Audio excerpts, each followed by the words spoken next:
রাধাষ্টমী ব্রত ভাদ্র মাসের শুক্লপক্ষের অষ্টমী তিথিতে পালন করা হয়। শ্রী রাধিকা এই দিন পৃথিবীর বুকে আবির্ভূত হয়েছিলেন। জেনে নেওয়া যাক এই ব্রতের পেছনে প্রচলিত কাহিনী।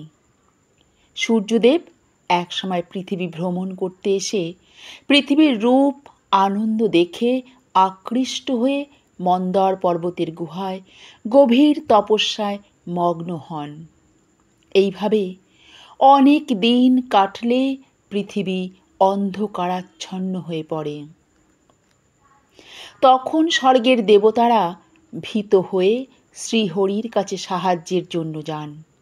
শ্রীহরি সূর্যের সামনে উপস্থিত হলে সূর্যদেব খুব আনন্দিত হন। সূর্যদেব বলেন, আপনার দর্শন পেয়ে আমার তপস্যা সার্থক হলো। শ্রীহরি তাকে বর দিতে চাইলে সূর্যদেব বলেন, আমাকে এমন একটি গুণবতী কন্যার বর প্রদান করুন যার কাছে আপনি চিরকাল বশীভূত থাকবেন।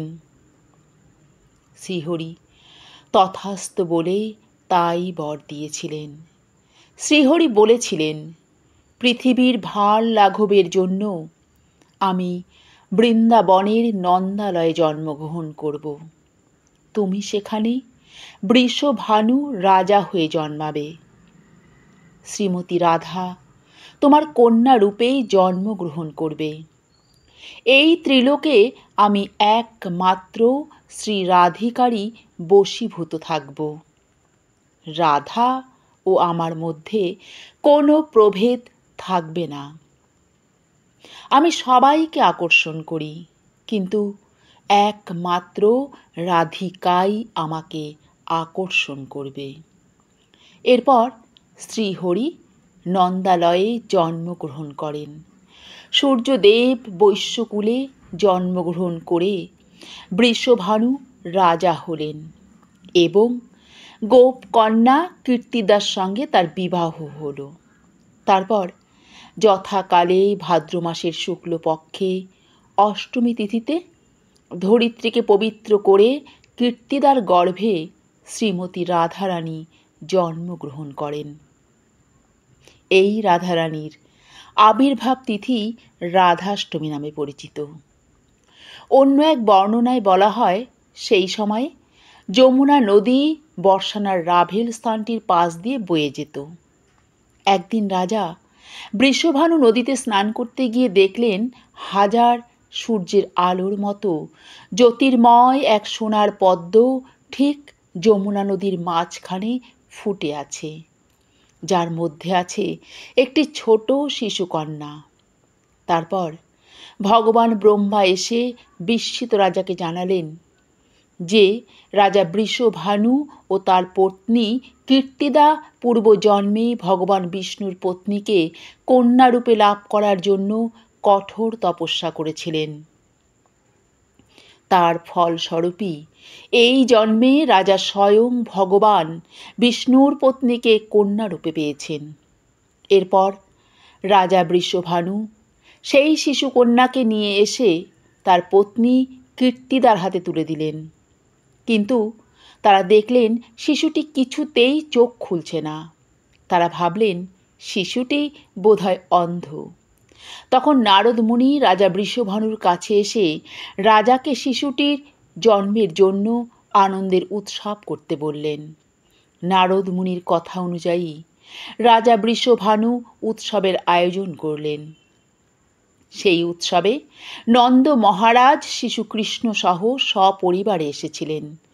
ওই অনুষ্ঠানে শিশু কৃষ্ণ যখন হামাগুড়ি দিয়ে শিশু রাধারানীর দিকে এগিয়ে এলেন, সেই মুহূর্তে রাধারানী চোখ খুলে প্রথম দেখলেন ভগবান শ্রীকৃষ্ণকে। বৃন্দাবনের নিকটবর্তী বর্ষানা এলাকার অন্তর্গত পবিত্র রাভেল নামক জায়গায় তার রাধারানী আবির্ভূত হয়েছিলেন। রাধাষ্টমী দিবস হিসাবে পালন করা হয়। হিন্দু সমাজে রাধাষ্টমী মহা সমারোহে পালন করা হয়। রাধাষ্টমী ব্রত পালন প্রসঙ্গে ভগবত ও পুরাণে বর্ণনা করা আছে যে ব্যক্তি একবারের জন্য এই ব্রত পালন করেন, তার কোটি জন্মের ব্রহ্মহত্যার মতো মহাপাপ বিনষ্ট হয়। শত শত একাদশী ব্রত পালনে যে ফল লাভ হয়, রাধাষ্টমী ব্রত পালন করলে তার শতাধিক ফল লাভ হয়ে থাকে। পুরাকালে লীলাবতী নামে এক পতিতা বাস করত। নগর ঘুরতে এসে সে দেখে সুসজ্জিত এক মন্দিরে মহা ধুমধাম করে রাধারানীর পূজা করা হচ্ছিল। সে এগিয়ে গিয়ে ব্রতীদের জিজ্ঞাসা করে সেখানে কিসের উৎসব পালিত হচ্ছে। ব্রতীরা রাধা মহারানীর আবির্ভাব তিথি উপলক্ষে রাধাষ্টমী ব্রত পালনের কথা ও তার মহাফল সবিস্তারে তাকে বলে। সেই পতিতারও এই ব্রত পালনের ইচ্ছে হয়। সেও অন্য ব্রতীদের সাথে রাধাষ্টমী পালন করে। পরদিন সর্পদংশনে তার মৃত্যু হয়। যমদূতেরা ওই পতিতাকে নিয়ে যমালোকে যাত্রা করলে সেখানে শ্রীহরির লোকেরা উপস্থিত হয়ে তাকে বন্ধন মুক্ত করে বৈকুণ্ঠলোকে নিয়ে যায়।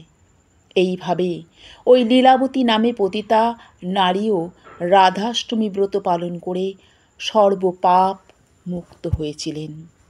তাই বলা হয়ে থাকে, রাধাষ্টমী ব্রত যিনি পালন করেন তার কোটি জন্মের ব্রহ্মহত্যার মতো মহাপাপ বিনষ্ট হয়।